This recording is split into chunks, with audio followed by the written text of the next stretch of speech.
पांच साल बाद मोदी और जिनपिंग की मुलाकात हुई है, बातचीत भी हुई है। नमस्कार, मैं हूं ज्ञानेंद्र तिवारी और आप देख रहे हैं विस्तार न्यूज पर आपका अपना शो सीधे मुद्दे की बात। सीधे मुद्दे की बात में हर दिन आपको मैं देश, मध्य प्रदेश और छत्तीसगढ़ की खबरें दिखाता हूं। लेकिन जब प्रधानमंत्री मोदी चीन के राष्ट्रपति शी जिनपिंग से मिलेंगे तो फिर विदेश की भी तो खबर दिखानी पड़ेगी। इसलिए आज सबसे पहले बात महामुलाकात की ही करेंगे। रूस के कजान में प्रधानमंत्री मोदी चीन के राष्ट्रपति से मिले हैं। 5 साल बाद दोनों देशों की औपचारिक मुलाकात हुई है।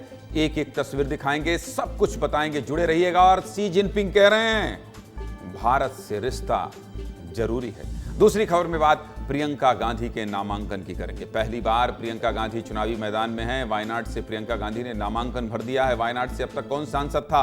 भाई राहुल गांधी। विस्तार से बात करेंगे, तस्वीरें आई हैं बहुत खूबसूरत, सब कुछ दिखाएंगे।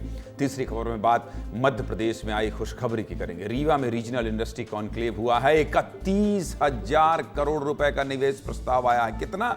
31,000 करोड़। जुड़े रहिएगा, कहां कितना पैसा आएगा आपके प्रदेश में जानना चाहते हैं तो जुड़े रहिएगा। सब कुछ इतने विस्तार से बताएंगे जो कोई नहीं बताएगा। चौथी खबर में बात मुरैना की करेंगे। बार बार आपसे कहता हूं, ना ये रीजनल चैनल है ना ये नेशनल चैनल है। आपसे एक ही लाइन कहता हूं, इमोशनल चैनल है, इसलिए इमोशनल खबर दिखाएंगे, इमोशनल तस्वीर दिखाएंगे। बस इसीलिए सोचा आपको विस्तार से दिखाऊंगा, सब कुछ दिखाऊंगा। कैसे हमारे सहयोगी ने एक दिव्यांग की मदद की है, देखेंगे तो आपको लगेगा हाँ ये अपना चैनल है। पांचवी खबर में बात इंदौर की करेंगे। इंदौर से मानवता को शर्मसार करने वाली एक तस्वीर आई है। इस तस्वीर को देखकर इंदौर भी शर्मिंदा है। छठवीं खबर में बात करेंगे छत्तीसगढ़ की। अगर आप भी छत्तीसगढ़ में जमीन खरीदने वाले हैं तो परेशान मत होइएगा, अब रजिस्ट्री आसान होने वाली है। सरकार ने कुछ विशेष किया है आपके लिए। सातवीं खबर में बात करेंगे सूरजपुर की। सूरजपुर देख रहे हैं, अभी एसपी हटा दिए गए थे, कितना बवाल हुआ था। दूसरी खबर आई है, दबंगों ने आतंक मचाया तो अधिकारियों ने मुक्त कराया। खबर क्या है जानना चाहते हैं? जुड़े रहिएगा, सब कुछ बताएंगे। आठवीं खबर में बात फिर हर दिन करूंगा, कहां की? रायपुर दक्षिण विधानसभा उपचुनाव की करेंगे। कांग्रेस प्रत्याशी आकाश शर्मा को अपनों से ही खतरा है। खतरा किस तरह से? ग्राउंड रिपोर्ट आई है, वो अंदर की बात बताएंगे जो आपको कोई नहीं बताएगा। और आखिर में समय रहा तो महिलाओं के रोजगार पर भी एक रिसर्च लेकर आया हूं। समय रहा तो बता दूंगा, हर दिन लेकर आता हूं, लेकिन इतनी खबरें होती हैं आपकी कि बता ही नहीं पाता हूं। इसलिए चलिए पहली खबर से शुरुआत करते हैं। और पहली खबर है, चीन को समझ आ गया भारत से रिश्ता जरूरी है। कितनी बड़ी बात लिखी है। इस लाइन को एक बार फिर से पढ़ रहा हूं और इस लाइन को आप भी एक बार पढ़िए। केवल प्रधानमंत्री मोदी और शी जिनपिंग की तस्वीर मत देखिए, इस लाइन को एक बार पढ़िए। ये लाइन क्यों लिखी गई है, ये लाइन क्यों लिखी गई है, मेरे साथ दोहराइए। जो मैं पढ़ रहा हूं उसको दोहराइए और महसूस कीजिए कि कल तक गलवान घाटी में कैसा तनाव था और आज चीन को समझ आ गया है कि भारत से रिश्ता जरूरी है। कल इसी वक्त खबर दिखाई थी कि प्रधानमंत्री मोदी रूस के कजान पहुंचे हैं। रूस के राष्ट्रपति पुतिन से मुलाकात हो गई है और हो सकता है कि चीन के राष्ट्रपति शी जिनपिंग से भी मुलाकात हो सकता है। कल बोला था, हो गया है। क्या हुआ है? और अब आपको आज की सबसे बड़ी तस्वीर दिखाते हुए ही बुलेटिन की शुरुआत करेंगे। देख लीजिए, मेरे बगल में सब कुछ दिखा रहा हूं, देख लीजिए। जिस महामुलाकात पर पूरे देश की नजर टिकी हुई थी, पूरे देश ही नहीं पूरे दुनिया की निगाहें थी, वो मुलाकात हो गई है। तस्वीरें आ गई हैं। कजान में भारत और चीन के बीच द्विपक्षीय बातचीत भी हुई। 5 सालों बाद ये पहला मौका है जब प्रधानमंत्री मोदी और चीन के राष्ट्रपति शी जिनपिंग की औपचारिक मुलाकात हुई है और बातचीत हुई है। इस मुलाकात से 2 दिन पहले ही खबर आई थी कि भारत और चीन के बीच लंबे समय से एलएसी पर चल रहा सीमा विवाद सुलझ गया है। दोनों देशों के बीच सहमति बन गई है और अब ये मुलाकात और बातचीत, इस बातचीत से क्या निकला है? रिपोर्ट देखिए, विस्तार से समझिए, तस्वीरों को देखिए, थोड़ा अंदाजा लगाइए, हाथ मिलाने की बॉडी लैंग्वेज भी तो देखिए। इसके बाद बात करेंगे, पहले इन तस्वीरों को देखिए।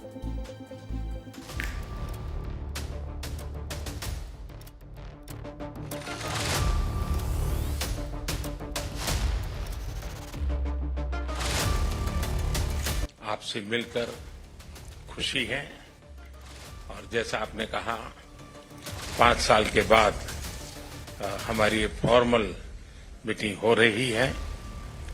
हमारा मानना है कि भारत और चीन के संबंधों का महत्व केवल हमारे लोगों के लिए ही नहीं, लेकिन वैश्विक शांति, स्थिरता और प्रगति के लिए भी हमारे संबंध बहुत अहम है। एक्सेलेंसी, सीमा पार पिछले 4 वर्षों में उत्पन्न हुए मुद्दों पर बनी सहमति का हम स्वागत करते हैं। सीमा पर शांति और स्थिरता बनाए रखना हमारी प्राथमिकता रहनी चाहिए। म्यूचुअल ट्रस्ट, म्यूचुअल रिस्पेक्ट और म्यूचुअल सेंसिटिविटी हमारे संबंधों का आधार बने रहना चाहिए।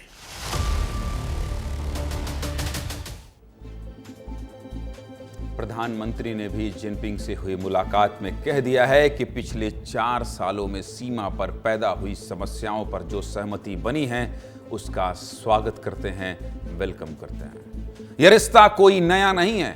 2020 में गलवान में हुई झड़प से पहले भारत और चीन के बीच अच्छे रिश्ते रहे। दोनों देशों के नेता मिलते रहे। साल 2014 में पहली बार बतौर प्रधानमंत्री नरेंद्र मोदी ने ब्राजील में शी जिनपिंग से मुलाकात की। इसके बाद साल 2014 में ही शी जिनपिंग भारत आए और गुजरात के साबरमती में जिनपिंग और प्रधानमंत्री मोदी की मुलाकात हुई। फिर 2016 में पीएम मोदी चीन पहुंचे।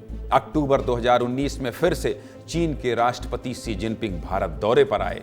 तब भी मोदी और जिनपिंग की मुलाकात खूब सुर्खियों में रही। यही मुलाकात दोनों नेताओं की 5 साल पहले आखिरी औपचारिक मुलाकात थी। इसके बाद 2022-2023 में भी जोहान्सबर्ग और बाली में मिले, लेकिन कोई औपचारिक मुलाकात या बातचीत नहीं हुई। इसीलिए इस खबर को इतने विस्तार से बता रहा हूं। साल 2019 में जब चीन के राष्ट्रपति शी जिनपिंग भारत आए तो तमिलनाडु के महाबलीपुरम में मोदी और जिनपिंग की मुलाकात हुई। और अब 5 साल बाद रूस के कजान शहर में भारत और चीन की औपचारिक मुलाकात हुई है और द्विपक्षीय बातचीत हुई है। इस बातचीत को कल भी मैंने विस्तार से आपको समझाया था और आज भी विस्तार से और सरल भाषा में समझाने के लिए मुझे चलना पड़ेगा सीधे देश की राजधानी दिल्ली। अमृत, कल हम लोगों ने संभावना जताई थी कि शी जिनपिंग और प्रधानमंत्री मोदी की मुलाकात होगी और आज हम लोग तस्वीर दिखा रहे हैं। संभावना और तस्वीर के बीच पूरे देश और दुनिया में किस तरह की चर्चा हो रही है इस महामुलाकात की, जरा इसका विश्लेषण कर दीजिए, फिर मैं अगली खबर का रुख करूंगा। अमृत तिवारी दिल्ली से सब कुछ बता दीजिए। ज्ञानेंद्र जी, अब ये बैठक हुई थी शी जिनपिंग और प्रधानमंत्री नरेंद्र मोदी की, तो मैं चीन के और इसके अलावा रशिया के और वेस्टर्न कंट्रीज़ के जो बड़े अखबार हैं उनको मैंने देखा, उनके वेबसाइट को देखा। ये कवरेज वहाँ पे काफ़ी प्रासंगिक बनी हुई है और इनके केंद्र में एक ही है, वो है भारत और नरेंद्र मोदी। आपको बता दें कि चीन की जो सलामी स्लाइसिंग नीति रही है, जिसके तहत वो छोटे छोटे स्तर पर एस्केलेशन करता है और ज़मीन हड़पता है, पहली मर्तबा इतिहास में ऐसा हुआ है कि भारत ने उसको ऐसा मुंहतोड़ जवाब दिया है कि उसको पीछे हटना पड़ा है। और चैनल भी भारत ने बड़ी ही समझदारी से डिप्लोमेटिक इस्तेमाल किया है। आपको बता दें कि इस पूरे विवाद के दौरान देखेंगे तो 2 बार खासतौर पर रशिया के माध्यम से ही अजीत डोभाल और चाइना के विदेश मंत्री यांग यी के बीच बैठक हुई थी, बातचीत हुई थी। और इसके बाद ही देखेंगे कि इस तरह के एक समिट के दौरान ये एक बात समझ में आती है, लोग इसको और ज़्यादा बढ़िया से पेश करते हैं कि दोनों देशों के बीच सुलह हो जाए, क्योंकि ग्लोबल साउथ जिसे कहा जाता है, जिसमें भारत और चाइना एक बहुत बड़े स्टेक होल्डर हैं, इनके बीच अगर शांति आती है तो जाहिर तौर पे वैश्विक शांति भी बनेगी और खास तौर पे उन देशों को चुनौती दी जा सकती है। एक लाइन में अमृत जी, एक लाइन में चीन को समझ आ गया है भारत से रिश्ता बहुत जरूरी है। इस लाइन को आप कैसे देखते हैं, ये बताइए अमृत। देखिए, इसमें प्रधानमंत्री मोदी के ही संवाद में दो बातें बड़ी खास थी, दो शब्द उनके बड़े खास थे। एक था सम्मान और दूसरा था शांति को लेकर के प्रक्रिया आगे बढ़ना। वहीं शी जिनपिंग ने भी यही कहा है कि देखिए, विश्वास बहाली के साथ साथ एक हम डेमोक्रेटिक वैल्यूज को ज्यादा तरजीह देंगे। और एक बड़ी खबर मैं यही बता देता हूं कि इस दौरान यह फैसला लिया गया है कि जो चाइना के विदेश मंत्री हैं और हमारे यहां से अजीत डोभाल, इनके लिए एक डायरेक्शन दी गई है दोनों देशों के राष्ट्राध्यक्षों की तरफ से कि अब ये बॉर्डर पे जो हमारा जो सॉल्यूशन है उसको ठीक करने को लेकर के अलग से अब बैठकों का दौर करेंगे। यानी कि जो कहा जा रहा था कि लाइन ऑफ एक्चुअल कंट्रोल है, जो कि लद्दाख से लेकर और चाहे आप उधर तवांग के एरिया तक पहुंच जाएं, वहां के सीमा विवाद को लेकर के एक परमानेंट सॉल्यूशन निकाला जाए। इस बैठक के दौरान ये भी बात चली है और ये जिम्मेदारी मत बनाइए, दूरी मत बनाइए। राष्ट्राध्यक्ष इस तरह से मिलते रहेंगे और जो कमी है या जिस पर बात हो सकती है, जहां सुधार की गुंजाइश है, राष्ट्रपति और प्रधानमंत्री के तमाम आला अधिकारी बैठकर उसका समाधान निकालेंगे। लेकिन अब तनाव नहीं होगा, सब कुछ सामान्य होगा। बहुत शुक्रिया आपका अमृत। चलिए अगली खबर का रुख करते हैं। और अगली खबर क्या है पता है आपको? पहली बार चुनाव लड़ रही हैं प्रियंका गांधी वाड्रा। पहली बार चुनावी मैदान में। और कहां से हैं? वायनाड से हैं, जहां से भाई राहुल गांधी सांसद थे। 35 साल पिता मां भाई के लिए कैंपेन किया, अब अपने लिए चुनाव प्रचार कर रही। वायनाड से प्रियंका गांधी ने नामांकन भर दिया है। पूरी तस्वीर विस्तार से दिखाता हूं। प्रियंका अपने भाई के साथ कंधे से कंधा मिलाकर चुनावी रैलियां करती रही। साल 2004 से प्रियंका गांधी लगातार कांग्रेस पार्टी की मजबूत आवाज बनी रही हैं। कांग्रेस पार्टी के लिए देश के अलग अलग राज्यों में प्रचार करती रही हैं। लेकिन 20 साल बाद अब साल 2004 में पहली बार प्रियंका गांधी खुद के लिए प्रचार कर रही हैं। साल 2024 में, माफ कीजिएगा, 2024 में।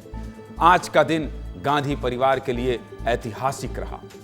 भाई राहुल गांधी की छोड़ी गई सीट केरल के वायनाड से प्रियंका गांधी ने नामांकन भर दिया है। नामांकन से पहले प्रियंका गांधी ने वायनाड में पूरे परिवार के साथ रोड शो किया। आज जब बेटी चुनावी मैदान में उतरने के लिए नामांकन भर रही थी तो मां सोनिया गांधी भी मौजूद रही। पति रॉबर्ट वाड्रा भी साथ देने पहुंचे। भाई राहुल गांधी ने भी हौसला बढ़ाया और प्रियंका गांधी के बेटे भी मां का साथ देने पहुंचे। वायनाड से आई पहले ये तस्वीर देख लीजिए और प्रियंका गांधी का वो बयान भी सुन लीजिए जिसकी आज पूरे देश में खूब चर्चा हो रही है। पहले तस्वीरों को देखिए और प्रियंका गांधी के उस बयान को सुनिए। इसके बाद खबर पर आगे बात करूंगा। सुनाइए और तस्वीरें दिखाइए।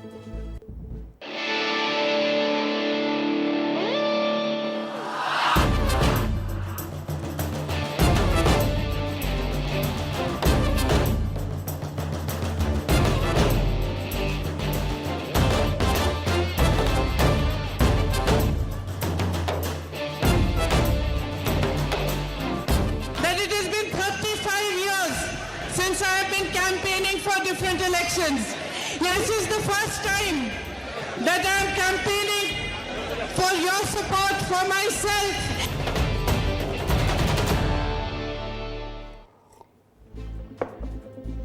उन्नीस में 17 साल की थी तो पिता के लिए चुनाव प्रचार किया था, मां और भाई के लिए किया और अब खुद के लिए प्रचार करने उतरी तो प्रियंका गांधी कह रही हैं अलग ही एहसास है। अच्छी तस्वीर आई है आज वायनाड से। अब आप दो तस्वीर देखिए। एक तस्वीर 3 अप्रैल 2024 की है। राहुल गांधी लोकसभा चुनाव में नामांकन भरने वायनाड पहुंचे थे। तब बहन प्रियंका गांधी भाई के बगल में बैठी थी। अब करीब 7 महीने बाद बहन प्रियंका गांधी लोकसभा उपचुनाव के लिए वायनाड से पर्चा भरने पहुंची तो भाई राहुल गांधी बगल में बैठे थे। इसीलिए मैंने कहा आज तस्वीरें दिखाऊंगा। साल 2019 में भी प्रियंका गांधी भाई के नामांकन में मौजूद थी और पिछले साल कोर्ट से सजा मिलने के बाद जब राहुल गांधी की सदस्यता रद्द हो गई थी तब अप्रैल 2023 में प्रियंका और राहुल वायनाड पहुंचे। तब भी प्रियंका गांधी ने भाई के लिए प्रचार किया और इमोशनल बात कही थी। वायनाड को अपना परिवार बताया। तब भी ये कयास लगने लगे थे कि क्या प्रियंका गांधी उपचुनाव में वायनाड से उम्मीदवार हो सकती हैं। पहले वो बयान सुन लीजिए, सुनाइए, उसके बाद आगे बात करेंगे। सुनाइए। I said to him, tomorrow we are going to Wayanad. I said I'm not very good at speaking in English, making speeches. So I looked at him He answered me, "Don't worry. Speaking in Wayanad is the easiest. All you have to do is talk to them as if you are their family because you are their family." सियासत में प्रियंका गांधी के चुनाव पर सवाल हमेशा उठते रहे, लेकिन प्रियंका ने कभी जवाब नहीं दिया, खामोश रही। सबसे ज्यादा सवाल तब उठा जब उनकी मां सोनिया गांधी ने रायबरेली सीट छोड़ने का ऐलान किया। तब कयास लगाए जाने लगे कि मां की सीट पर प्रियंका गांधी चुनाव लड़ सकती हैं। जब राहुल गांधी ने अमेठी सीट छोड़ी तब भी सवाल उठे कि कांग्रेस पार्टी की पारंपरिक सीट पर प्रियंका गांधी चुनावी मैदान में ताल ठोक सकती हैं। आपको याद होगा अमेठी रायबरेली जब पहुंचे थे राहुल गांधी, सवाल उठते रहे, प्रियंका खामोश रही। लेकिन अब प्रियंका की खामोशी का जवाब इन तस्वीरों ने दे दिया है। अब प्रियंका गांधी चुनावी मैदान में हैं। सीधे मुद्दे की बात यही है कि पहली बार प्रियंका गांधी चुनाव लड़ने वाली हैं। 13 नवंबर को वायनाड में चुनाव होना है और 23 नवंबर को नतीजे आएंगे। अगर प्रियंका गांधी चुनाव जीतती हैं तो पहली बार संसद पहुंचेंगी और साथ ही कांग्रेस पार्टी भी संसद में और मजबूत हो जाएगी। अगली खबर बता देते हैं, और अगली खबर क्या है ये आपको बता देता हूं। मध्य प्रदेश वायनाड से सीधे मध्य प्रदेश आते हैं। मध्य प्रदेश में 2 विधानसभा सीटों पर उपचुनाव होने हैं। 2 विधानसभा सीटों पर, विजयपुर और बुधनी। चुनाव से जुड़ी खबर पर रोज चर्चा करूंगा। आज बात विजयपुर की करूंगा, बात रामनिवास रावत की करूंगा। विजयपुर से विधायक रहे रामनिवास रावत कांग्रेस छोड़ बीजेपी में शामिल हुए तो विजयपुर में उपचुनाव हो रहा है। 6 बार कांग्रेस के टिकट पर चुनाव लड़ने वाले रामनिवास रावत जी से बात करना जरूरी है और इसीलिए साथ में बैठे हैं, दिखाई दे रहे हैं। देखिए, जब यहां आए थे, मंत्री पद की शपथ ली थी रामनिवास रावत जी ने, तब लग रहा था मंत्री, लेकिन अभी प्रत्याशी के तौर पर दिखाई दे रहे हैं। चंदन लगा हुआ है, गले पे पट्टा बंधा हुआ है, चेहरे में थकान दिख रही है। विस्तार न्यूज में बहुत बहुत स्वागत है रामनिवास जी, आपका बहुत बहुत स्वागत है। बहुत बहुत धन्यवाद। आपके माध्यम से सभी को नमस्कार। अच्छा, मैं ये कह रहा हूं कि बतौर प्रत्याशी थोड़ा सा मैं ये जानना चाहता हूं, मैं विस्तार न्यूज़ है ये, और विस्तार न्यूज़ में हम लोग विस्तार से बहुत बात करते हैं, राजनीतिक बात तो होगी ही, लेकिन पहले मैं ये जानना चाहता हूं आपसे, पिछली बार आप कांग्रेस से विधायक थे, अभी आप नई पार्टी, या यूं कहिए कि जिस तरह से आप एक दल में शामिल हुए हैं, आपके लिए तो पार्टी नई ही है, बीजेपी से प्रत्याशी हैं। कहीं जाते हैं तो भ्रम या धोखा तो नहीं हो जाता है, इतने साल तक आप कांग्रेस में रहे कि अरे भाई नहीं, मैं भारतीय जनता पार्टी से इस बार चुनाव लड़ रहा हूं? रामनिवास जी। मुझे कभी भ्रम या धोखा कभी नहीं हुआ। मुझे अच्छे से याद है कि मैंने पार्टी बदली है, भारतीय जनता पार्टी में सम्मिलित हुआ हूँ और अभी भारतीय जनता पार्टी के प्रत्याशी के रूप में। केवल मुझे ही नहीं, मेरे क्षेत्र की जनता को भी कोई भ्रम और धोखा नहीं होता, मेरे समर्थकों को भी नहीं होता। मैं भारतीय जनता पार्टी में पहुंचकर ये मानता हूँ कि जहाँ पहुँचा हूँ वहाँ रहने से अपने क्षेत्र का विकास मेरा टारगेट है और क्षेत्र के विकास के लिए बड़ी बड़ी योजनाओं पर काम कराना और प्रस्तावित करके स्वीकृत कराना, ये मेरे लिए बहुत आवश्यक है। भारतीय जनता पार्टी में क्यों गया मैं, ये आप सभी जानते हैं कि मैं लगातार विधानसभा में, चाहे नेता प्रतिपक्ष कोई भी रहा हो, विधानसभा विपक्ष का काम करने के लिए विधानसभा में हर समय उपस्थित रह के भी सत्ता पक्ष को घेरने का काम मैं लगातार करता रहा और मैं लगातार कांग्रेस के प्रति पूर्णतः समर्पित रहा। लेकिन जब मुझे लगा पहुंचने के बाद, जब मुझे लगा कि मुझे नेता विपक्ष बन जाना चाहिए, जब मुझे लगा कि मुझे किसी पद पे नवाजा जाना चाहिए, या मुझे जब लगा कि मुझे स्नेह और प्यार जितना नेताओं से मिलना चाहिए नहीं मिला, इसका मुख्य कारण, उसका मुख्य उदाहरण यही है कि इस बार मुरैना की सीट से मैं लड़ना चाहता था, लेकिन इस बार ऐसे व्यक्ति को टिकट दे दिया जिसने कांग्रेस का मेरा व्यक्तिगत रूप से ज़बरदस्त विरोध किया। तो जब मैंने सोचा कि कांग्रेस के कोई नीति सिद्धांत नहीं बच गए और मुझे 2 बार चुनाव हराया, तो 2 बार किसी विपक्षी ने नहीं हराया, कांग्रेस के नेताओं ने हराया, कांग्रेस ने हराया। तो ये सब सोच के सिंधिया जी पहले चले गए। मैंने कहा शीर्ष नेतृत्व तक हमारी बात पहुंच नहीं पाती है, हमें मिल नहीं पाते हैं। रामनिवास ये जी, लोग तो हमें ये खत्म जो कर आपने देते भी बात कही, जो आपने एक डर बताया, मैं ये जानना चाहता हूं कि भारतीय जनता पार्टी के जो पुराने नेता हैं इस सीट से, विजयपुर से, जो भारतीय जनता पार्टी को इतने सालों से सींच रहे हैं, इतने सालों से सेवा कर रहे हैं, इस उम्मीद में कि हो सकता है हमें टिकट मिले, यहां तो भितरघात होने की कोई संभावना नहीं है, आशंका नहीं है? ऐसा तो नहीं है कि बीजेपी के नेता आपसे नाराज हों? सबको मना लिए हैं, सबको बता दिए हैं कि मैं आपका अपना ही हूं।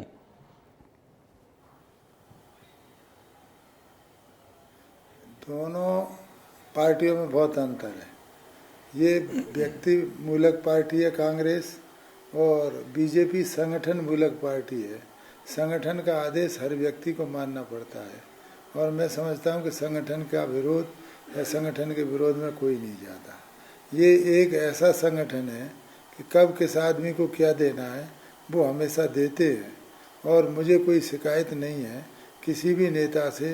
सभी नेताओं से बड़ा स्नेह प्यार मुझे मिला है, और पूरा सहयोग मुझे मिल रहा है, और मुझे पूरी उम्मीद है कि भारतीय जनता पार्टी के टिकट पर मैं अच्छे वोटों से जीतूंगा, इसमें कोई दो राय नहीं है। कांग्रेस के उम्मीदवार मुकेश मल्होत्रा जमीनी नेता है रामनिवास जी, और यह भी कहा जा रहा है कि आदिवासी हैं, उनकी बहुत पकड़ है। कितनी बड़ी चुनौती मानते हैं आपकी, कितना टफ फाइट है ये? क्योंकि जब जमीन में उतरते हैं दो प्रत्याशी तो मुझे तो नहीं लगता किसी को हल्के में लेना चाहिए। आपको क्या लगता है कि कितनी बड़ी चुनौती है इस बार ये चुनाव? देखिए, चुनाव हमेशा चुनौतीपूर्ण होता है, चुनौती हमेशा स्वीकार करना चाहिए। कौन नेता कितना बड़ा है इसकी चिंता मैंने न कभी की और न कभी करता हूँ। मैं जनता के बीच में रहता हूँ, जनता का प्यार मिलता है। हाँ, ये स्थिति है कि यहाँ कास्टेज जाति व्यवस्था थोड़ी सी बढ़ चढ़ कर है, तो जाति व्यवस्था अधिक होने के कारण उस कम्युनिटी के वोट, नंबर ऑफ वोट्स ज़्यादा हैं, इस वजह से उसे ज़मीनी मान लो या कोई भी मान लो। बाकी मैं नहीं समझता कि मेरे लिए कोई विशेष चुनौती है। भारतीय जनता पार्टी ने 2900 की 29 सीटें जीती, उपचुनाव जीता, और ये भी उपचुनाव हम जीतेंगे, ये मुझे भरोसा है, मुझे विश्वास है। इसमें मुझे कहीं परेशानी नजर नहीं आती। अच्छा, किस किस नेता ने, बड़े नेता ने, रामनिवास जी किस किस बड़े नेता ने आपको फोन किया? शिवराज सिंह चौहान जी से आपकी बात हुई, बीडी शर्मा जी से बात हुई, मोहन यादव जी से बात हुई, इन लोगों से फोन पर बात हुई, सिंधिया जी से बात हुई? इन्होंने कहा कि हम आ रहे हैं चुनाव प्रचार करने। कौन कौन आश्वासन दिया है कि हम आ रहे हैं आपको मजबूत करने? किससे बात हुई है रामनिवास जी? देखिए, मेरी सभी से बात हुई, सभी से संपर्क साधा है मैंने, और सभी का आशीर्वाद मेरे साथ है। ये पिछले 2 महीनों के भीतर माननीय हमारे प्रदेश के मुख्यमंत्री मोहन यादव जी 4 बार आ चुके, 5वीं बार कल मेरा नामांकन दाखिल कराने आ रहे हैं, और इन 4 महीनों में तो सिंचाई की बड़ी बड़ी योजनाएं दी हैं, 15 रोड दिए हैं, नगर पंचायत घोषित करने की घोषणा की है। इस तरह से कई ऐसे काम, कई करोड़, कई हजार, सैकड़ा करोड़ की राशि विजयपुर क्षेत्र को मात्र 2 महीने में मिल गई। तो ये विकास जिसे हम चाहते थे। राजनीति में आदमी क्यों आता है? सेवा के लिए, अपने क्षेत्र में कुछ काम करने के लिए। और जिस दिन मैंने राजनीति में कदम रखा, मेरी इच्छा थी, मेरा संकल्प था कि मैं किसान के हर खेत तक पानी पहुंचाने की कोशिश करता रहूँगा। तो 3 योजनाएं लगातार मुझे दी हैं। इन तीनों योजनाओं को लोग विकास चाहते हैं। ये भारतीय जनता पार्टी के हमारे सभी नेताओं ने विजयपुर को मंत्रालय पहले दिया है, और एमएलए के चुनाव में तो अभी जा रहे हैं।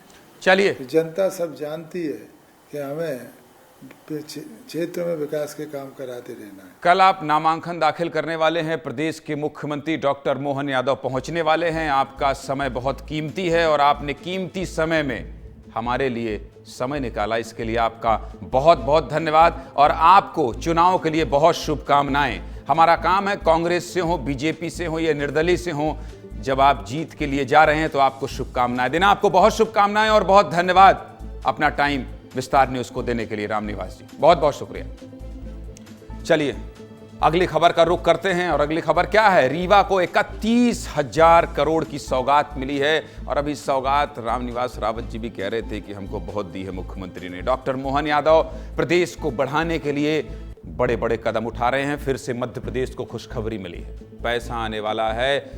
बधाई हो मध्य प्रदेश। जब जब निवेश आता है, आपका अपना चैनल आपको बधाई देता है, क्योंकि इससे विकास प्रदेश की जनता का होता है। मध्य प्रदेश के रीवा में 5वें रीजनल इंडस्ट्री कॉन्क्लेव का आयोजन किया गया। इस कॉन्क्लेव में 4000 उद्योगपति शामिल हुए। 4000। और जानते हैं इस कॉन्क्लेव में कितना निवेश प्रस्ताव आया है? 31,000 करोड़ निवेश का प्रस्ताव आया है। पतंजलि ने 1000 करोड़ रीवा और विंध्य क्षेत्र में निवेश का प्रस्ताव दिया है। इसी तरह Dalmia, Adani group, Birla group, Balaji group ने भी मध्य प्रदेश में निवेश का प्रस्ताव दिया है। रीवा से आई खुशखबरी पर यह रिपोर्ट देख लीजिए। और मेरे गले में थोड़ी खरखराहट आ गई है, मैं तब तक चाय पी लेता हूं। आप ये रिपोर्ट देखिए, इसके बाद आगे विस्तार से बात करेंगे।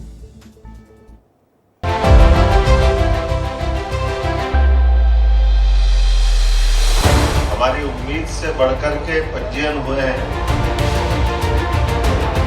लगभग 31,000 करोड़ से ज्यादा के निवेश के प्रस्ताव आज हमारे यहाँ इसी कॉन्क्लेव में आए हैं। लगभग 4000 से अधिक प्रतिभागियों ने भागीदारी की है। हमारा सभागार छोटा पड़ गया। कई इंडस्ट्रीज थे जिनकी इंडस्ट्रियों का भूमि पूजन हुआ। 10 से ज्यादा राज्यों के निवेशकों ने इसमें सहभागिता की है। हमारा क्षेत्र जो है हब माना जाता है माइनिंग के क्षेत्र में, तो निश्चित तौर पर बहुत से ओर्स, बहुत से मिनरल्स और बहुत से मेटल्स का यहाँ पर संग्रह, मतलब बहुत उपलब्धि है। तो जो आज इंडस्ट्रियल मीट हुई है, इसके माध्यम से आने वाले समय में बहुत बड़ा ऐसा अनुमान लगाया जाता है कि इंडस्ट्रियल हब के रूप में ये डेवलप हो। विंध्य में बहुत संभावनाएं हैं। यहाँ के जो लोग हैं, यहाँ का जो प्रशासन है, माननीय मुख्यमंत्री जी की जो दृष्टि है वो बहुत ही सकारात्मक है, उन्नतिशील है।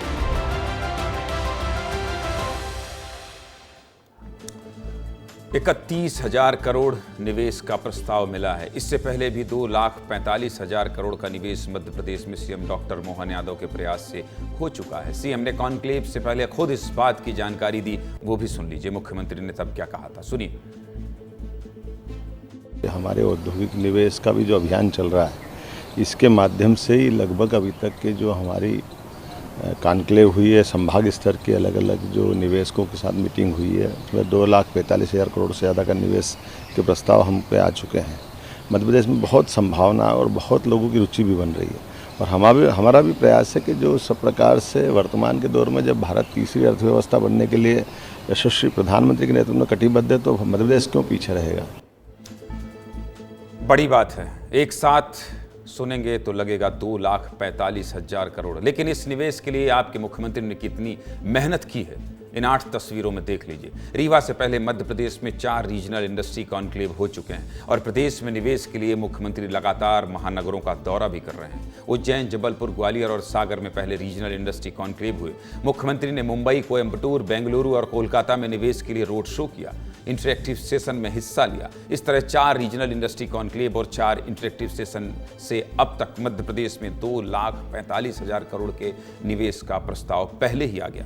कब कितना निवेश आया वो भी समझ लीजिए, विस्तार से सब कुछ बता देता हूं, दिखा दीजिए। सबसे पहले शुरुआत 4 रीजनल इंडस्ट्री कॉन्क्लेव में आए निवेश प्रस्ताव की कर लेते हैं। उज्जैन में हुए रीजनल इंडस्ट्री कॉन्क्लेव में 1 लाख करोड़ निवेश का प्रस्ताव आया। जबलपुर में हुए रीजनल इंडस्ट्री कॉन्क्लेव में 13,375 करोड़ निवेश का प्रस्ताव आया। ग्वालियर में हुए रीजनल इंडस्ट्री कॉन्क्लेव में 8,000 करोड़ निवेश का प्रस्ताव आया और सागर में रीजनल इंडस्ट्री कॉन्क्लेव में करीब 23,000 करोड़ निवेश का प्रस्ताव आया। इस तरह कुल 1,44,000 करोड़ मध्य प्रदेश में निवेश करने का प्रस्ताव आया और मुख्यमंत्री प्रदेश से बाहर गए तब भी खूब निवेश लेकर आए। सीएम मुंबई गए तो 75,000 करोड़ निवेश का प्रस्ताव मिला। इसके बाद मुख्यमंत्री कोयम्बटूर गए, यहां भी रोड शो और इंटरेक्टिव सेशन से 3,255 करोड़ निवेश का प्रस्ताव लेकर आए। बेंगलुरु में उद्योगपतियों से मिलकर मुख्यमंत्री 3,175 करोड़ का निवेश लेकर आए और हाल ही में सीएम कोलकाता गए थे और कोलकाता से भी 19,270 करोड़ का निवेश लेकर आए हैं। इस तरह मुख्यमंत्री महानगरों का दौरा करके 1,07,000 करोड़ का निवेश प्रस्ताव लाए हैं। समझ गए? सीएम जो 2,45,000 करोड़ निवेश की बात कर रहे थे वो कैसे आया है, और रीवा में 31,000 करोड़ निवेश का प्रस्ताव आया है। मतलब मध्य प्रदेश में निवेश प्रस्ताव का आंकड़ा अब 2,76,000 के पार पहुंच गया है। मतलब 2,76,000 का निवेश मध्य प्रदेश में आएगा तो लोगों को रोजगार मिलेगा, लाखों लोगों को नौकरी मिलेगी, आपके घर में पैसे आएंगे और आप मजबूत होंगे, समृद्ध होंगे। और ये जो निवेश प्रस्ताव आ रहे हैं ना, उन पर काम भी शुरू हो गया है। आज ही उज्जैन से खबर आई है, उज्जैन में MDH मसाला प्लांट का भूमि पूजन हो गया है। मुख्यमंत्री डॉक्टर मोहन यादव ने देश की दूसरी सबसे बड़ी मसाला कंपनी MDH का वर्चुअली भूमि पूजन किया। क्या माहौल है उज्जैन में निवेश की शुरुआत होने पर? यह रिपोर्ट देख लीजिए, ग्राउंड से आई है, संतोष कृष्णानी ने भेजी है, दिखाइए।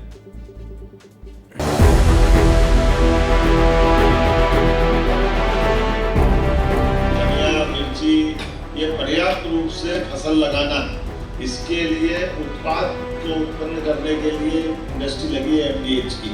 MDH का जो है 324 करोड़ का उनका जो सबसे बड़ा ऑटोमेटिक प्लांट है मसाले बनाने का, उसका भूमि पूजन हो गया है। 800 से 1000 लोगों को यहाँ पर रोजगार उपलब्ध होगा। ऐसे अनेक इकाई आएगी और हम चाहते हैं कि उज्जैन के लोगों को और उज्जैन के आसपास के लोगों को अधिक से अधिक रोजगार मिले। उज्जैन अवंतिका है तो मात्र केवल धार्मिक नगरी ना होकर के अब एक औद्योगिक नगरी भी देखने को मिल रही है और यहाँ निरंतर दिन प्रतिदिन उद्योग आ रहे हैं। हम लोग यहाँ पे एक प्लांट लगा रहे हैं, ऑटोमेटिक प्लांट है जिसकी जो प्रोडक्शन कैपेसिटी है वो 130 टन है। इसमें हम लोग हल्दी, मिर्ची, धनिया, जीरा ये सब का पीसेंगे और मिक्स मसाले बनाएंगे। 324 करोड़ की MDH मसाला कंपनी का भूमि पूजन हो गया है उज्जैन में। इस निवेश से 800 लोगों को रोजगार मिलने वाला है। रोजगार मिलेगा तो प्रदेश मजबूत होगा। बता ही चुका हूं, युवा खुश होंगे। मध्य प्रदेश में हो रहे निवेश पर ज़्यादा अपडेट के लिए हमारे सहयोगी श्याम सिंह जुड़ गए हैं। श्याम जी, ये जो पैसा आ रहा है मध्य प्रदेश में लोगों को रोजगार मिलेगा। और सबसे बड़ी बात ये है कि जो निवेश मुख्यमंत्री ला रहे हैं उसका असर भी दिखाई देने लगा है। 300 करोड़ से ज्यादा का प्रोजेक्ट MDH ने आधारशिला उज्जैन में रख दी है। श्याम जी देखिए, इसको ऐसे समझना होगा कि विंध्य के विकास को ही नहीं, पूरे प्रदेश के विकास को पर लग रहे हैं और साथ में जो रोजगार आ रहे हैं। अगर हम कैलकुलेशन करें, वैल्यूएशन करें तो हर इंडस्ट्रीज कॉन्क्लेव में औसत 14-15 हज़ार से लेकर 20 हज़ार तक नई नौकरियों का सृजन हुआ है। और ये नौकरियां केवल प्रत्यक्ष ही नहीं, अप्रत्यक्ष रूप से जो अगर देखा जाए तो कई सहायक उद्योग भी खुलेंगे, उनसे भी जो है कहीं ना कहीं उद्यम शुरू होंगे और बाकी लोगों को भी रोजगार मिलेगा। तो प्रदेश को कहीं ना कहीं आगे बढ़ने के लिए, विकास करने के लिए और विकसित मध्य प्रदेश की जो अवधारणा है उसको कैसे पूरा किया जाएगा, CM ने ये समझ लिया है। उसी दिशा में लगातार CM आगे बढ़ रहे, प्रदेश की सरकार आगे बढ़ रही है। चलिए, बहुत शुक्रिया आपका श्याम जी, बहुत शुक्रिया। अगली खबर की ओर जाना पड़ेगा, आज वक्त कम है। और अगली खबर क्या है? विस्तार न्यूज इमोशनल चैनल है। कहता हूं आपको इमोशनल चैनल है। देखिए, मेरा सहयोगी दिख रहा है कहाँ? जमीन में एक दिव्यांग के साथ। मैं हमेशा कहता हूं ये विस्तार न्यूज है, आपका अपना चैनल है। हम न रीजनल हैं न नेशनल है। ये लाइन मैं कई बार दोहरा चुका हूं, दोहराता रहूंगा जब तक सांस है। हम इमोशनल चैनल हैं और इसी इमोशन के साथ विस्तार न्यूज ने सिर्फ खबर दिखाता है। विस्तार न्यूज न सिर्फ खबर दिखाता है बल्कि लोगों की मदद भी करता है, आम आदमी का साथी भी बनता है। हर दिन लोग अपनी समस्याओं के लिए फोन करते हैं, मदद मांगते हैं। एक भी इंसान की मदद कर पाता हूं तो बहुत सुकून मिलता है। आज ऐसी ही एक खबर आई है मध्य प्रदेश के मुरैना से। चलिए पूरी खबर बता देता हूं। क्या खबर मैं आपको दिखाने वाला हूं। मुरैना के रछोड़ गांव के रहने वाले प्रदीप सिंह तोमर की जमीन पर दबंगों ने कब्जा कर लिया था। प्रदीप दिव्यांग हैं, चल नहीं सकते हैं। प्रदीप के दोनों पैर काम नहीं करते हैं। फिर भी प्रदीप ने हर अधिकारी के पास जाकर गुहार लगाई और मदद मांगी। और ये सब दिव्यांग प्रदीप के साथ पिछले 18 महीने से हो रहा है। एक बार तो अंबाह तहसील की तहसीलदार ने पटवारी को भेजकर प्रदीप की जमीन का सीमांकन भी कराया। इसके बावजूद भी दबंगों ने प्रदीप तोमर की जमीन को खाली नहीं किया। जब दिव्यांग प्रदीप सभी अधिकारियों से गुहार लगाकर परेशान हो गए तो आखिर में मुरैना के जिला अधिकारी के पास पहुंचे, लेकिन सुबह से शाम तक इंतजार के बाद भी जिला अधिकारी से मुलाकात नहीं हो पाई। प्रदीप तोमर इतना परेशान हो गए थे कि आखिर में सब जगह से थक हार कर जिला अधिकारी के ऑफिस के बाहर ही धरने पर बैठ गए। प्रदीप तोमर सुबह से शाम तक धरने पर बैठे रहे, लेकिन किसी ने सुध नहीं ली, किसी ने हालचाल नहीं पूछा। प्रदीप तोमर ने अपने गले में आवेदन की पट्टी भी डाल रखी थी, लेकिन फिर भी किसी ने ध्यान नहीं दिया। जिस जगह पर कोई ध्यान नहीं देता उस जगह पर ध्यान देता है आपका अपना चैनल विस्तार न्यूज। और इसीलिए कहता हूं कि हम आपकी मदद करने के लिए हमेशा तत्पर रहें, हमेशा तत्पर रहें। ध्यान दे रहे प्रदीप तोमर के बारे में जब हमारे माफ कीजिएगा धरना दे रहे प्रदीप तोमर के बारे में जब हमारे सहयोगी मनोज उपाध्याय को पता चला तो मनोज ने प्रदीप की मदद करनी चाहिए। जब हमारे सहयोगी प्रदीप तोमर का हाल चाल जानने जिलाधिकारी के दफ्तर पहुंचे तब तक प्रदीप वहां से जा चुके थे। इसके बाद विस्तार न्यूज संवाददाता मनोज उपाध्याय प्रदीप के पास पहुंचे और प्रदीप से पूरी समस्या को जाना। फिर हमारे सहयोगी मनोज ने दिव्यांग प्रदीप तोमर को अपनी बाइक पर बैठाया और कलेक्टर ऑफिस लेकर पहुंच गए। सीधे कलेक्टर दफ्तर पहुंच गए। कलेक्टर साहब तो नहीं मिले लेकिन एडीएम सीवी प्रसाद जरूर मिले। सीवी प्रसाद खुद चलकर जिलाधिकारी मुख्यालय के दरवाजे पर आए और दरवाजे पर बैठकर ही प्रदीप तोमर की समस्या सुनी। सीवी प्रसाद ने दिव्यांग प्रदीप की समस्या सुनने के बाद 3 दिन में समाधान का आश्वासन भी दिया। हमारे सहयोगी मनोज उपाध्याय ने पीड़ित दिव्यांग से बात भी की है। सुनिए, आप सुनेंगे तो आपको ठीक लगेगा, संतोष लगेगा। सुनाइए।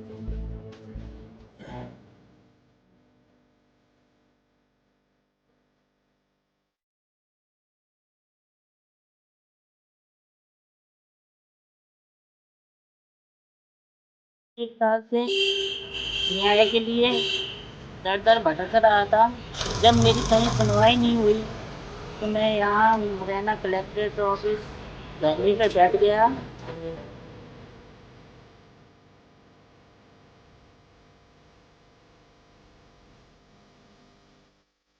सब लोग चले गए तो मुझे किसी भैया ने मुझे विस्तार न्यूज भैया का नंबर दिया तो मैंने उनसे बात किया तो फिर वो मेरी मदद करने के लिए आए।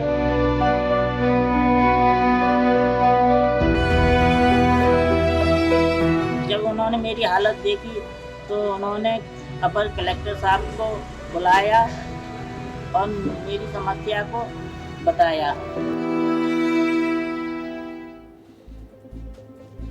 बहुत सुकून मिलता है ऐसी खबर दिखाकर जिसमें आपकी मदद होती है, जिसमें किसी पीड़ित की मदद हो सकती है। अगर आपको कोई समस्या है तो हमारे सहयोगी जो आपके जिले में हैं उनसे मिलिए, अपनी समस्या बताइए, वो खबर दिखाएंगे। और अगर किसी अधिकारी से आपकी परेशानी बताने पर समाधान हो रहा होगा तो अपने स्तर पर आपकी मदद जरूर करेंगे। मान गए ना आप लोग? क्यों मान गए ना आप लोग? क्यों कहता हूँ स्टार न्यूज़ इमोशनल चैनल है। चलिए आगे बढ़ते हैं और दूसरी खबरों की बात करते हैं। क्या है अगली खबर, देख लीजिए। आकाश शर्मा को अपनों से खतरा है। एक तरफ आपको प्रमोद दुबे दिखाई दे रहे हैं और दूसरी तरफ कन्हैया अग्रवाल। क्यों खतरा है? कल ही तो दिखा रहा था, कल सारे लोग बैंड बाजा में झूम रहे थे और आज मुझे दिखाना पड़ रहा है कि आकाश शर्मा को अपनों से खतरा है।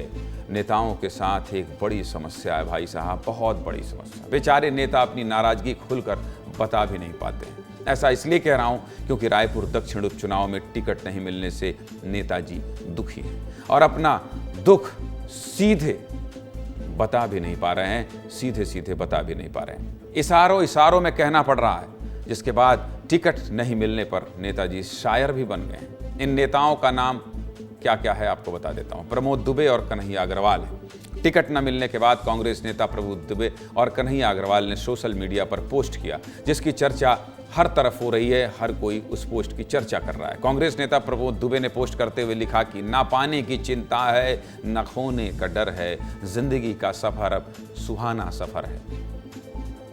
वही कन्हैया अग्रवाल ने लिखा कि द्वंद्व कहाँ तक पाला जाए, युद्ध कहाँ तक टाला जाए, तू भी है राणा का वंशज, फेंक जहां तक भाला जाए। बताइए, जब तक टिकट नहीं मिली थी ये शायर नहीं थे, ये कवि नहीं थे। इन दोनों पोस्ट का सिर्फ एक ही मतलब है कि नेताजी लोग नाराज हैं। इन दोनों पोस्ट से बड़ा सवाल खड़ा हो रहा है कि आखिर कांग्रेस में सब ठीक है या नहीं। कहीं कांग्रेस के अंदर की नाराजगी आकाश शर्मा की नैया को मझधार में ना फंसा दे। आगे बताऊंगा, उससे पहले प्रमोद दुबे और कन्हैया अग्रवाल ने विस्तार न्यूज से बात करते हुए क्या कहा है, ये सुनना आपके लिए बहुत जरूरी है। सुन लीजिए दोनों नेता क्या कह रहे हैं आकाश शर्मा को लेकर, इशारों में। सुनाइए। आकाश इतनी दूर तक भाला फेंके कि ये युद्ध, ये द्वंद्व सब कुछ टल जाए और जितने वोट से हम चुनाव हारे थे उससे ज़्यादा वोट से चुनाव जीत के आ जाए। कि मेरा तो 2 वाले लेवल पे भी नहीं था, मैं उस पूरे लेवल से ही बाहर था। तैयारी मैं कर रहा था और यदि टिकट मिलती तो मजबूती के साथ लड़ते भी। मैंने अपने आप को पहले से ही तैयार कर लिया था कि मुझे टिकट नहीं मिलेगी, ये मान के चलूं ताकि मेरा मन ना टूटे, मन व्यथित ना हो। ठीक ठाक खड़ा हूँ।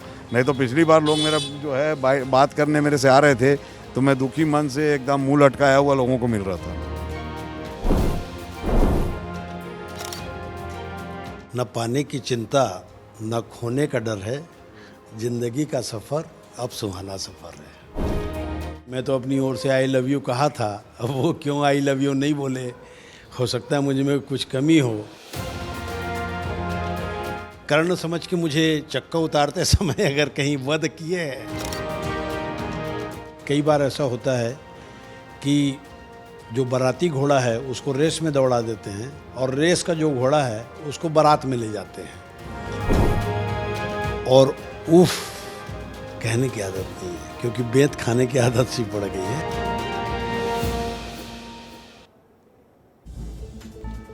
दुबे जी पता नहीं बाराती घोड़े थे, समझ रहे हैं, या बारात में जाने वाले थे। ये दुबे जी से व्यक्तिगत बातचीत में पता लगा लूंगा। दुबे जी मेरे अच्छे मित्र हैं। जिन नेताओं की नाराजगी सुर्खियों में है उनसे विस्तार से बात कर ली। रायपुर दक्षिण के कांग्रेस प्रत्याशी घोषित होने से पहले प्रमोद दुबे ने नामांकन पत्र भी खरीद लिया था, लेकिन कांग्रेस की तरफ से टिकट आकाश शर्मा को दिया गया। अब नेता नाराज हो गए हैं तो छत्तीसगढ़ के कांग्रेस प्रदेश अध्यक्ष दीपक बैज कह रहे हैं नेताओं को मनाएंगे।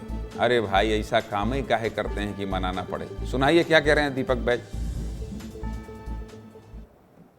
घर की बात है, पार्टी की बात है, स्वाभाविक सा है, थोड़ी देर तकलीफ रहता है। 15 आवेदन किए, टिकट तो एक को मिलेगा, तो स्वाभाविक सा है 2 4 5 लोगों में ऐसा मन में रहता है। लेकिन हम लोग मिलकर सब लोग की नाराजगी दूर करेंगे और सब लोग को जिताने के लिए जिम्मेदारी देंगे। मैंने कहा कि कोई नाराज नहीं है। घर की बात है, घर में अगर कोई चीज़ होती है तो स्वाभाविक सा है घर का मुखिया के सामने नाराजगी व्यक्त करना। लेकिन यह है कि शुरू से जितने भी टिकट दावेदारों ने स्पष्ट कहा कि पार्टी जिसको भी टिकट दे दे, सब लोग मिलकर काम करेंगे। अध्यक्ष जी नेताओं को मनाएंगे। रायपुर दक्षिण सीट पर करीब 45,000 ब्राह्मण वोट बैंक है। यहां जीत हार में ब्राह्मण वोट बैंक निर्णायक भूमिका निभाता है। ऐसे में बीजेपी और कांग्रेस दोनों की नजर इस वोट बैंक पर है। रायपुर दक्षिण की जनता क्या कह रही है इस फैसले पर, यह भी सुन लीजिए, सुनाइए। ब्राह्मण जहां भी से खड़े हुए हम तैयार हैं। बीजेपी जो है वो अच्छा काम कर रहे हैं, इसलिए हम उनका सपोर्ट करते हैं। जो अच्छा काम करे उसका सपोर्ट करेंगे, कि जिसमें भी ब्राह्मण हमारे खड़े हो हम साथ देंगे। सनातन को बढ़ाना है और ब्राह्मण सब एक होना चाहिए। बहुत सारे हम लोग पिछड़ रहे थे, हमारे देश आज बहुत आगे निकल चुका है। तुम चाहते हो बीजेपी ही आएगा, तो भाजपा ही का दिख रहा है। राजा जो भी बने प्रजा का सेवा करना चाहिए। सनातन धर्म के लिए काम करेगा, सनातन धर्म की आवाज़ बन करके आगे आएगा और अपने समाज, अपने क्षेत्र के विकास के बारे में सोचेगा। हम उन्हीं का सपोर्ट करेंगे। और इन सब के बीच आज एक गजब की तस्वीर सामने आई है, वो भी आपको दिखा देता हूं। कांग्रेस प्रत्याशी आकाश शर्मा नामांकन जमा करने कलेक्ट्रेट पहुंचे थे। उनके साथ रायपुर के कांग्रेस जिला अध्यक्ष गिरीश दुबे भी मौजूद थे। इसी दौरान आकाश शर्मा ने बीजेपी के प्रत्याशी सुनील सोनी और रायपुर सांसद बृजमोहन अग्रवाल का पैर छूकर आशीर्वाद लिया, जिसके बाद रायपुर सांसद बृजमोहन अग्रवाल और बीजेपी प्रत्याशी सुनील सोनी ने आकाश शर्मा को शुभकामनाएं भी दी। वैसे इस सीट पर हमेशा से बीजेपी का कब्जा रहा है। 35 साल से तो बृजमोहन जी विधायक हैं। ऊपर से कांग्रेस में नाराजगी के आसार दिखाई दे रहे हैं। ऐसे में रायपुर दक्षिण का ये उपचुनाव कांग्रेस के लिए आसान नहीं होने वाला है। लेकिन एक बात मेरे मन में चल रही है और मैं सीधे किससे पूछता हूं, अपने सहयोगी मृगेंद्र पांडे से पूछ लेता हूं। मृगेंद्र जी, जब आकाश शर्मा पैर पड़ रहे थे सुनील सोनी और बृजमोहन अग्रवाल के, तो बृजमोहन अग्रवाल और सुनील सोनी ने ये तो आशीर्वाद नहीं दिया होगा कि जाओ कल्याण हो, चुनाव जीत जाओ। तस्वीर बड़ी रोचक थी, इसलिए मैंने कहा आप ही बता दीजिए। नहीं, ऐसा कोई आशीर्वाद तो नहीं दिया होगा, क्योंकि बृजमोहन अग्रवाल कल से ही कह रहे हैं, जब से कैंडिडेट बने हैं आकाश शर्मा, कि आकाश शर्मा तो रायपुर दक्षिण के है ही नहीं। वो बालोद के, गुंडरदेही के, अर्जुंदा गांव के रहने वाले, उनको कोई जानता नहीं, दक्षिण विधानसभा में भी नहीं जानता। तो आप इस तरह से समझ लीजिए कि आशीर्वाद तो एक कटसी में दिया जाता है, इस तरह की तस्वीरें निकल कर आती हैं। लेकिन जीत का आशीर्वाद तो बृजमोहन अग्रवाल नहीं दे सकते, क्योंकि उनकी पूरी साख दांव पर लगी है। इस चुनाव में बृजमोहन अग्रवाल ही एक तरीके से बीजेपी के कैंडिडेट हैं और बृजमोहन अग्रवाल के नाम पर ही सुनील सोनी भी वोट मांग रहे हैं जो भाजपा के कैंडिडेट हैं। तो कुल मिलाकर दाव जो है बृजमोहन अग्रवाल पर ही लगा है। सुनील सोनी को जिताना उनकी जिम्मेदारी है और वो बोलकर भी आए हैं जिस हिसाब से सुनील सोनी को पार्टी ने टिकट दिया है, क्योंकि बृजमोहन अग्रवाल के करीबी है सुनील सोनी और बृजमोहन अग्रवाल ने ही कहा कि सुनील सोनी को टिकट दीजिए, हम उनको जिता कर लाएंगे। उस लिहाज से आज की तस्वीर ठीक है, रोचक है, जिसमें पैर छूते नजर आ रहे हैं आकाश शर्मा, लेकिन बृजमोहन अग्रवाल अच्छा, जो कांग्रेस के अंदर आशीर्वाद जो होगा। मृगेन जी, ये जो कांग्रेस के अंदर घमासान मचा हुआ है, प्रमोद दुबे को आप भी बहुत करीब से जानते हैं, ये जितनी तरह की शायरी कर रहे हैं, अब घोड़ा बाराती और बारात में दौड़ने वाला ये जो बोल रहे हैं, इसको क्या समझा जाए? ये तो आकाश शर्मा के लिए चुनौती है, आकाश शर्मा के लिए कहीं ये गले की फांस न बन जाए। सही बात है, आकाश शर्मा के लिए बहुत बड़ी चुनौती, क्योंकि प्रमोद दुबे रायपुर के महापौर भी रह चुके हैं और लोकसभा का चुनाव भी लड़ चुके हैं। उस लिहाज से उनकी लोकप्रियता एक हद तक थी और प्रमोद दुबे अगर नाराज हैं तो आकाश शर्मा के लिए रायपुर दक्षिण में वोट पाना काफ़ी मुश्किल हो जाएगा, क्योंकि प्रमोद दुबे की लोकप्रियता और आकाश शर्मा की लोकप्रियता में ज़मीन आसमान का अंतर है।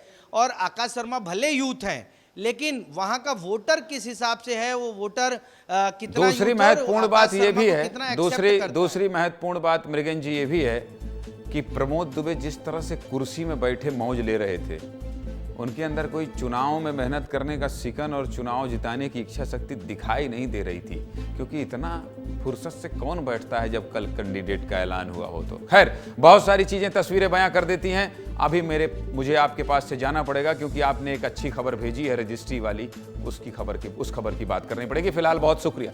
जमीन खरीदने वालों, अब रजिस्ट्री कराना आसान होगा। जमीन खरीदने के लिए किसी भी आम आदमी का जमीन खरीदना, मकान बनाना कितना बड़ा सपना होता है। सोचिए, उस सपने को कितनी आसानी से साकार कर सकते हैं आप, और कैसे आपको पूरे दिक्कतों से दूर करने वाली है छत्तीसगढ़ सरकार। यह खबर देखिएगा, केवल और केवल आपसे जुड़ी है। जमीन खरीदी और बिक्री में बहुत धोखाधड़ी होती है, बहुत धोखाधड़ी होती है। लोग दूसरों की जमीन को खुद का बताकर बेच देते हैं और आम आदमी सालों तक केस लड़ते हैं, कोर्ट के चक्कर लगाकर परेशान होते रहते हैं। लेकिन अब आप खुश हो जाइए, क्योंकि छत्तीसगढ़ सरकार की एक पहल से अब ऐसे प्रकरणों पर पूरी तरह से रोक लग जाएगी। ऐसा कैसे होगा, जानना चाहते हैं तो पूरी खबर देख लीजिए, सब कुछ बता देता हूं। जमीन खरीदने में आपको कितनी आसानी होगी, इस खबर को देख लीजिए, ऐसे देख लीजिए, दिल और दिमाग में बसा लीजिए और ये सोच लीजिए कि कितनी बड़ी सौगात छत्तीसगढ़ सरकार आपको देने जा रही है। सरकार नई पहल करने जा रही है, लोगों को धोखाधड़ी से बचाने के लिए फुल प्रूफ सिस्टम बनाने की तैयारी चल रही है। एक्सक्लूसिव खबर है ये, ऐसी तैयारी कि रजिस्ट्री के लिए कैशलेस, पेपरलेस और फेसलेस सिस्टम की शुरुआत होने जा रही है। और इसीलिए कह रहा हूं, बहुत बड़ी राहत मिलने वाली है आपको। प्रदेश में 10 मॉडल रजिस्ट्री ऑफिस बनाने की तैयारी चल रही है। कैशलेस के लिए हर रजिस्ट्री ऑफिस में POS मशीन लगाया जा रहा है। चलिए आपको विस्तार से बताता हूं कि आखिर इस सिस्टम से आम आदमी और सरकार को क्या फायदा होगा, सब कुछ जान लीजिए। छत्तीसगढ़ में राज्य गठन के बाद से रजिस्ट्री के नियमों में बदलाव नहीं किया गया है। अभी रजिस्ट्री फीस और स्टाम्प ड्यूटी नगद ली जाती है। अब इसे नेट बैंकिंग या UPI से जमा करने की व्यवस्था की जा रही है। इससे रजिस्ट्री फीस के नाम पर हो रही अवैध वसूली को रोका जा सकेगा। इससे किसका पैसा बचेगा? आपका पैसा बचेगा। इस पूरी प्रक्रिया को समझाते हुए क्या कह रहे हैं पंजीयन महानिरीक्षक, सुनिए, आपको समझ आएगा। इसके बाद मैं और आसान भाषा में आपको समझाऊंगा कि कैसे आपकी दिक्कत, कैसे लगने वाली लंबी लंबी लाइनों से आपको छुटकारा मिलेगा। पहले सुनिए कि महानिरीक्षक पंजीयन पुष्पेंद्र मीणा क्या कह रहे हैं, सुनाइए। माननीय मुख्यमंत्री जी और हमारे माननीय मंत्री जी की मंशा है कि पूरी प्रोसेस है रजिस्ट्री की, उसको जितना अधिक हम सामान्य कर सकते हैं, सिंपल बना सकते हैं जनता के लिए, उतना हमें बनाने की आवश्यकता है। तो इसमें हमने 2 तरीके से इसमें हम काम कर रहे हैं। जो टेक्निकल चीज़ें हैं, एक्ट हैं, रूल्स हैं, उनमें पैरेलली उनमें संशोधन का काम चल रहा है और साथ साथ में IT का उपयोग करके पूरी सभी सुविधाओं को नागरिकों के लिए सिंप्लीफिकेशन का काम इसमें चल रहा है। सुन रहे थे आप आम जनता के लिहाज से कैसे व्यवस्था बनाने जा रही है सरकार। विष्णुदेव सरकार जमीन के तमाम लेन देन के मामलों में साएं लेन देन के मामलों को साए साए निपटाना चाहती है, इसलिए एक कदम उठाया गया है। अभी डीड यानी कि जमीन लेन देन का दस्तावेज, जिसे दस्तावेज लेखक तैयार करता है, उसके बाद यही प्रक्रिया एक बार फिर रजिस्ट्री के समय दोहराई जाती है। मतलब एक ही काम के लिए डबल मेहनत, यानी 2 बार मेहनत। लेकिन अब फॉर्म की तरह ही जमीन का दस्तावेज तैयार होगा। फॉर्म जमा करने के बाद यह सीधे पंजीयन अधिकारी के पास पहुंच जाएगा। इससे आम आदमी का 2 बार होने वाला खर्च बचेगा और कामकाज में तेजी आएगी, रफ्तार आएगी। अभी रजिस्ट्री के समय बयान और गवाह के लिए खरीदार और विक्रेता को ऑफिस आना पड़ता है। वहीं नए सिस्टम आने पर सब कुछ बदल जाएगा। नए सिस्टम में आधार इंटीग्रेशन होगा और सारी प्रक्रिया ऑनलाइन होगी। यानी रजिस्ट्री ऑफिस में चक्कर लगाने और लाइन में खड़े रहने से भी आपको मुक्ति मिलेगी। जो मैं आपसे कह रहा हूं, लंबी लंबी लाइन लगाते हैं ना आप, खड़े रहते हैं पसीने से तरबतर गर्मी में कि कब मेरा नंबर आएगा और कितनी जल्दी होती है। और सक्रिय होते हैं कौन? बिचौलिए। पैसा लेते हैं 2000, 5000, 10,000, 15,000। आपको समझ में नहीं आता, आप चाहते हैं जल्दी से रजिस्ट्री हो जाए। कार में घंटों इंतजार करते रहते हैं, धूप में बैठे रहते हैं कि कब मेरा नंबर आएगा। अभी रजिस्ट्री के समय अंगूठा लगाने की प्रक्रिया है, लेकिन आधार से लिंक होने के कारण इससे धोखाधड़ी की आशंका कम हो जाएगी। सरकार के इस कदम पर प्रदेश की जनता क्या कह रही है, ये भी सुन लीजिए, क्योंकि सब कुछ आम आदमी की सहूलियत के लिए ही किया जा रहा है। सुनाइए जनता इस तरह का प्रयास जो सरकार करने जा रही है, उस पर क्या रिएक्शन दे रही है, सुनाइए। जो ऑनलाइन रजिस्ट्री करे वो बहुत बेस्ट है। ऑनलाइन रजिस्ट्री से दलाली दूर हो जाएगा, भ्रष्टाचारी दूर हो जाएगा, इससे हम लोगों को बहुत फायदा होगा। छत्तीसगढ़ के लोग जमीन की समस्या से ज्यादा परेशान ना हो, इसलिए सरकार ने इसको लेकर सुगम ऐप भी बनाया है, जिस पर 3 दिशाओं से जमीन की फोटो अपलोड करने पर जमीन की पूरी जानकारी मिल जाएगी। जमीन का खसरा नंबर, जमीन की वास्तविक स्थिति और जमीन का अक्षांश देशांतर सब पता चल जाएगा। तो कुल मिलाकर बड़ी सहूलियत मिलने वाली है आप लोगों को। छत्तीसगढ़ के लोगों को रजिस्ट्री के मामले में दफ्तर का चक्कर नहीं काटना पड़ेगा। आम जनता से जुड़ी खबर थी तो सीधे मुद्दे की बात में विस्तार से दिखाना जरूरी था। समय हो गया है और अब कुछ नहीं बचा है। 8282824982 ये नंबर इसलिए दिखा रहा हूं कि मुरैना में मनोज उपाध्याय को फोन किया गया था। हमारे सहयोगी को फोन करके कहा जाता है आइए समस्या का समाधान कीजिए, और इसीलिए कह रहा हूं विस्तार न्यूज़ है, हर दिन कहता हूं अपनी समस्या बताइए, इस तरह से व्हाट्सएप करिए ताकि हम आप तक पहुंचे और आपकी समस्या का समाधान करें। फिलहाल मुझे मेरी टीम को इजाज़त दीजिए और बाकी खबरों के लिए आप बने रहिए विस्तार न्यूज़ के साथ।